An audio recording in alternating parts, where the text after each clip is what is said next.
NEET தேர்வு பிரச்சனையில் மத்திய அரசின் உதவி தமிழகத்திற்கு கிடைக்குமா? இவ்விஷயத்தில் எய்ம்ஸ், ஜிப்மருக்கு மட்டும் விலக்கு ஏன்?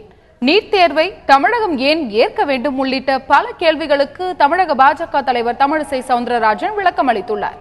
கேள்விக்கென்ன பதில் நிகழ்ச்சியில் தந்தி டிவி தலைமை செய்தி ஆசிரியர் ரங்கராஜ் பாண்டே எழுப்பிய கேள்விகளுக்கு தமிழிசை அளித்துள்ள பதில்களை தற்போது பார்க்கலாம். நீட் பிரச்சனையில மத்திய அரசோட உதவி தமிழக அரசுக்கு கிடைக்குமா? நீட்டை பொறுத்தமட்டில் எல்லா மாநிலங்களும் ஒப்புக்கொள்கிறார்கள். ஒரு வருடம் தமிழகத்திற்கு விலக்கு அளிக்கப்பட்டது. குஜராத்ல அப்படிதான் கேட்டார் அவரு. எல்லா மாநிலமும் ஏற்கனவே நான் ஏற்கனவே அவசியம் இல்ல. எல்லா மாநிலங்களும் ஒப்புக்கொண்டதற்காக நான் ஒப்புக்கொள்ளணும்னு சொல்லல. எல்லா மாநிலங்களுக்கும் என்ன பலன் கிடைக்குமோ அதே நல்ல பலன் தமிழகத்திற்கு கிடைக்க வேண்டும். நீட் தேர்வு நல்ல மருத்துவர்களை உருவாக்குவதற்கான வழி என்று சொன்னால் எய்ம்ஸுக்கு ஏன் விலக்கு, ஜிப்மருக்கு ஏன் விலக்கு? அது மத்திய அரசின் ஆளுமைக்குள்ள பகுதிகள் இல்லையே.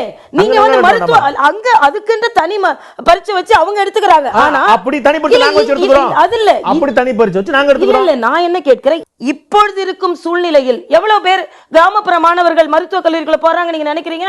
உதவி திட்டம், உணவு பாதுகாப்பு திட்டம், ஜிஎஸ்டி திட்டம், இது எல்லாமே தமிழக அரசுடைய ஆட்சேபங்களை கேட்ட பிறகுதான் பிற மாநிலங்கள்லாம் விழித்துக் கொண்டு ஆமா அந்த பதில வந்தாங்க. கடைசியில தமிழக அரசு நிலைப்பாடு தான் ஜிஎஸ்டில மத்திய அரசு வந்தது. உதய திட்டத்துல எப்ப தமிழகம் சேர்ந்தது? 21வது மாநிலமா சேர்ந்தது. ஏன் நாம முரண்பட்டு ஏத்துக்கிட்டாங்க இல்லங்க. 3 மாசத்துக்கு ஒருக்க மின் கட்டணத்தை மாற்றணும் சொல்லி மத்திய அரசு உதய திட்டம் சொல்லிச்சு. அதை ஏற்க முடியாது நம்ம மறுத்தோம். நீட்ல கூட நான் சொல்றேன் இதே மாதிரி சில மாற்றங்களை கொண்டு வாங்க. சிபிஎஸ்இல மட்டும் கொஸ்டின் கேட்காதுங்க, ஸ்டேட் போர்டையும் கொஞ்சம் எடுத்துக்கோங்கன்னு சொல்லுங்க, நான் ஒத்துக்கிறேன்.